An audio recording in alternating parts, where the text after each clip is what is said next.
Teacher Janelle here once more. This video is going to teach you, or let's just say educate, I don't want to use the word educate. It's going to teach you about the 4 basic metrical feet. Yes, indeed, we are going to be talking about poetry today. Yes, poetry. So the 4 basic metrical feet. These are the lines that we compose poetry. And yes, you are not just going to construct lines, make lines in poetry. These lines should have meter. So before we go to meter, let's talk about the metrical feet first. So metrical foot. What is a metrical foot? A metrical foot, this is a single unit of measurement in a line in poetry. So mostly, it is composed of stressed and unstressed syllable. Not stressed teacher and student. Stressed and unstressed syllable. So we're going to start with the iamb. So iamb, if it's an adjective, you say iambic. So if we go to meter, we say iambic meter, iambic pentameter. It's just a head start. We'll talk about meter thoroughly after talking about the iamb and the metrical feet. An iamb is composed of unstressed syllable followed by the stressed syllable. So iamb. That means the stress is found in the second syllable in a word, or if it's in a line, the second syllable in the line. That's iamb. An example of an iamb is the word relief. So the stress is found in the second syllable, relief. You don't say relief, it's relief. That's iamb, second syllable. That's the second syllable. If it's going to be a line in poetry, I have a sample iamb here, an iambic line. Let me read it. Please don't mistake a smile for warmth. It's not. Behind a surgeon's smile sure lurks a knife. So those lines that I just read, it starts with unstressed syllable and ends with, or ended, stressed syllable. So you say a knife. It's not. The stress is found in the last. The sample that I just read to you is called an iambic pentameter. So that means there are 5 iambs in that line. In each line, 5 iambs. So 5 pairs of da-dum, da-dum, da-dum, da-dum, da-dum, da-dum. So let me read it again. Please don't mistake a smile for warmth. It's not. Behind the surgeon's smile sure lurks a knife. Okay, that's iambic pentameter. So 5 iambs, 5 pentameter. So moving forward, how about if there are 2 unstressed syllable and 1 stressed syllable, like da-da-dum, da-da-dum. We call that now an anapest. Anapest. So if it's an adjective, we say anapestic. Anapestic. Okay. So an anapest is composed of 3 syllables. 2 unstressed followed by 1 stressed syllable. As I just said, it's da-da-dum, da-da-dum.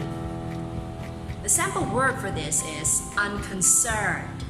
Unconcerned. So the stress is found in the last syllable. Sir. You don't say unconcerned. You don't say unconcerned. It's unconcerned. 3rd syllable, that's the stress. So the word is anapest. So if it's going to be lines in poetry, so the 3rd word in each line is stressed. Let me read a sample.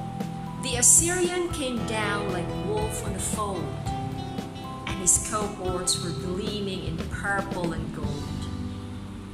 And the sheen of their spears was like stars in the sea when the blue wave rolls nightly on deep Galilee. The next one is the trochee. The trochee is actually our normal way of speaking. So the normal way we talk, we actually are using the trochee. So it's dum-dum, dum-dum. So it begins with a stress, then followed by unstressed syllable. So you say human, human, You don't say human, you say human. So the first syllable is stressed, human. Okay, so example, right before it beat the water, beat the clear and sunny water. So right before, beat the water, beat the clear and sunny water. So that is our normal beat when we speak. So we're using the trochee.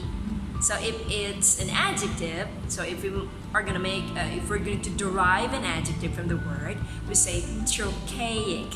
So trochee becomes trochaic meter, trochaic. Okay, so the sample I just read to you is an example of a trochaic tetrameter.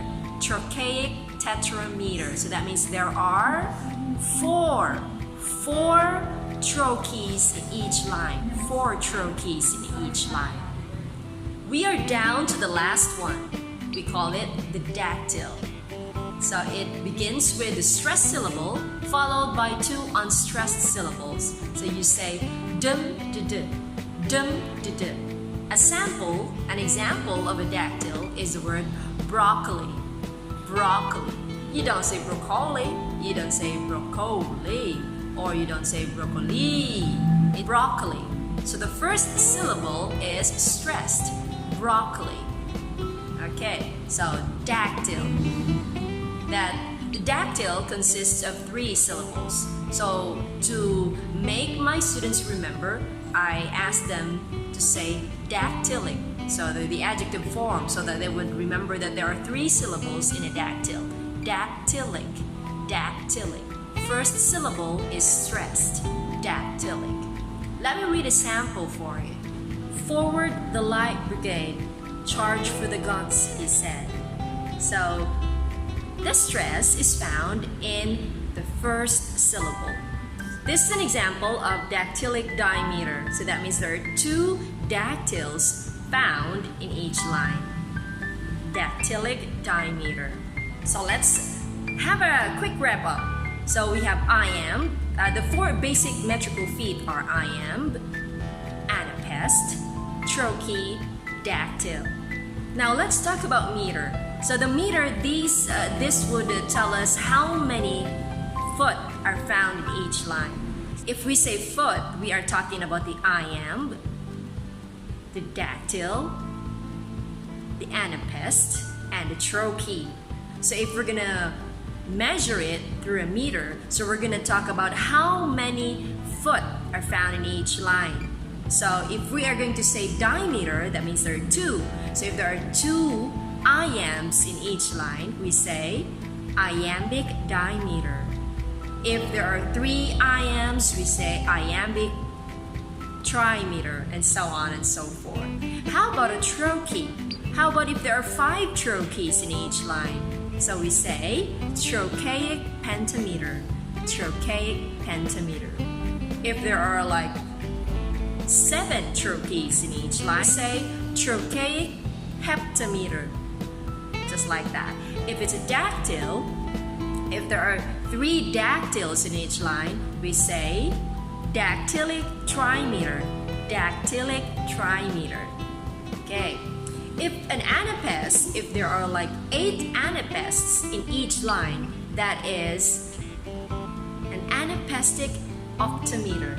Anapestic octameter. So you can just go back to this table so that you would know how many syllables are there really in the lines of poetry that you are working on. So if you say, I am working on an iambic pentameter, so that means there are 10 syllables in each line. Iambic pentameter, so each line has 10 syllables and the stress falls on the second syllable. So that means there are 5 pairs of iambs in each line. Okay, so I understand that this is a bit complex. It is complex because we don't do this every day. But once you are accustomed to it because you are passionate about poetry and you have this interest to work on poetry with right meters, this is going to help you a lot. So I want you to answer this one. It's just a quick drill. How many syllables are there in a dactylic hexameter? How many syllables are there in a dactylic hexameter? How many syllables are there in a trochaic diameter? How many syllables are there in an iambic pentameter? Okay, very good, very good, very good. You might be asking, how do we know those syllables? Simple. You have to know how many syllables are found in each foot.